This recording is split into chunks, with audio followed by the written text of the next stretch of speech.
નેપાળમાં થયેલા બળવા અને હિંસાની સ્થિતિને જોતા પ્રવાસન ક્ષેત્ર પર અસર થઈ રહી છે. ભારતથી નેપાળ જતા પ્રવાસીઓની સંખ્યા ઘટી છે. આગામી દિવસોમાં દિવાળી વેકેશન આવવાનું છે અને આ સમય દરમિયાન ભારતીય પ્રવાસીઓ ચારધામની યાત્રા તેમજ નેપાળમાં ખાસ પશુપતિનાથ મંદિરના દર્શન માટે જતા હોય છે, જેનું બુકિંગ અત્યારથી શરૂ થતું હોય છે. પરંતુ આ વખતે દિવાળી વેકેશનમાં નેપાળ જવા માટે પ્રવાસીઓની સંખ્યા ઘટી ગઈ છે.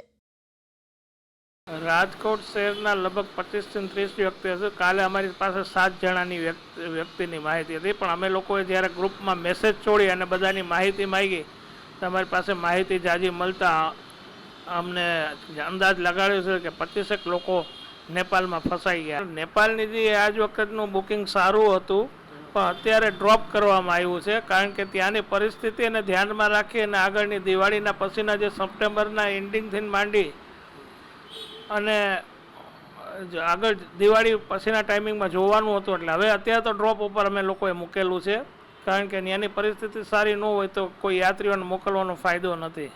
અત્યારે અમારા પોતાના જ વાત કરીએ અથવા તો સૌરાષ્ટ્રમાંથી આપણે દર વખતે લગભગ 300 જેવું માણસો ફરવા જતું હોય, 250 થી 300 માણસો એપ્રોક્સલી કહું છું, કોઈ ફિક્સ ફિગર નથી આપતો.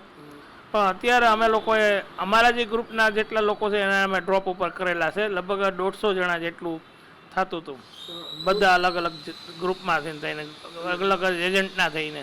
પશુપતિનાથ જેમ 12 જ્યોતિર્લિંગનું મહત્ત્વ છે, એ રીતે પશુપતિનાથનું પણ મહત્ત્વ રાખે. પોખરાણની ત્યાં પણ ત્યાં સારા સાઇટ સીન પણ છે, અને બીજી વસ્તુ જોઈએ તો નજીકનું નજીક અને સારી જગ્યા પણ છે.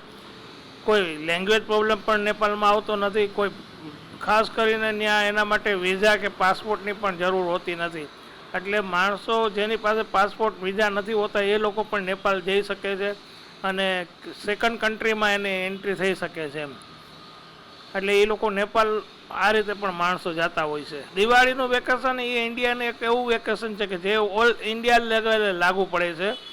જેમ કે સાતમ આઠમનું વેકેશન હોય છે ખાલી સૌરાષ્ટ્ર પૂરતું જ હોય છે, તો દિવાળી વેકેશન હોય છે મોટું હોય છે વેકેશન, અને બધા લોકોને લાગુ પડે છે. દિવાળીનું વેકેશનને લીધે પણ ટ્રાફિક ફરવામાં સારું છે આજ વખતે. નેપાળમાં થયેલા બળવા અને હિંસાની સ્થિતિને જોતા પ્રવાસન ક્ષેત્ર પર અસર થઈ રહી છે. ભારતથી નેપાળ જતા પ્રવાસીઓની સંખ્યા ઘટી છે. આગામી દિવસોમાં દિવાળી વેકેશન આવવાનું છે અને આ સમય દરમિયાન ભારતીય પ્રવાસીઓ ચારધામની યાત્રા તેમજ નેપાળમાં ખાસ પશુપતિનાથ મંદિરના દર્શન માટે જતા હોય છે, જેનું બુકિંગ અત્યારથી શરૂ થતું હોય છે. પરંતુ આ વખતે દિવાળી વેકેશનમાં નેપાળ જવા માટે પ્રવાસીઓની સંખ્યા ઘટી ગઈ છે. રાજકોટ શહેરના લગભગ 25 થી 30 વ્યક્તિ હશે. કાલે અમારી પાસે 7 જણાની વ્યક્તિની માહિતી હતી, પણ અમે લોકોએ જ્યારે ગ્રુપમાં મેસેજ છોડી અને બધાની માહિતી માંગી તો અમારી પાસે માહિતી જાજી મળતા અમને અંદાજ લગાડ્યો છે કે 25 લોકો નેપાળમાં ફસાઈ ગયા. નેપાળની જે આજ વખતનું બુકિંગ સારું હતું, પણ અત્યારે ડ્રોપ કરવામાં આવ્યું છે, કારણ કે ત્યાંની પરિસ્થિતિને ધ્યાનમાં રાખી અને આગળની દિવાળીના પછીના જે સપ્ટેમ્બરના એન્ડિંગથી માંડી અને આગળ દિવાળી પછીના ટાઈમિંગમાં જોવાનું હતું, એટલે હવે અત્યારે તો ડ્રોપ ઉપર અમે લોકોએ મૂકેલું છે, કારણ કે ત્યાંની પરિસ્થિતિ સારી ન હોય તો કોઈ યાત્રીઓને મોકલવાનો ફાયદો નથી.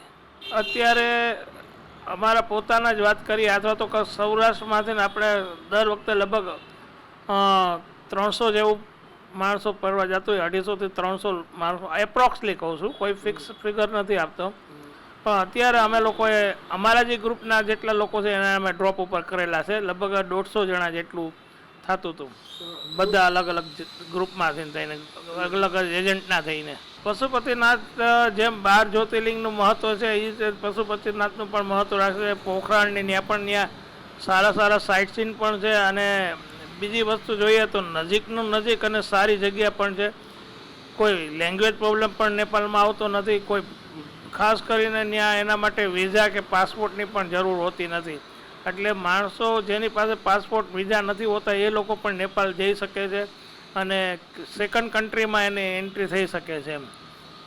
એટલે એ લોકો નેપાળ આ રીતે પણ માણસો જતા હોય છે. દિવાળીનું વેકેશન એ ઇન્ડિયાને એક એવું વેકેશન છે કે જે ઓલ ઇન્ડિયા લેવલે લાગુ પડે છે. જેમ કે સાતમ આઠમનું વેકેશન હોય છે ખાલી સૌરાષ્ટ્ર પૂરતું જ હોય છે, તો દિવાળી વેકેશન હોય છે મોટું હોય છે વેકેશન, અને બધા લોકોને લાગુ પડે છે. દિવાળીનું વેકેશનને લીધે પણ ટ્રાફિક ફરવામાં સારું છે આજ વખતે.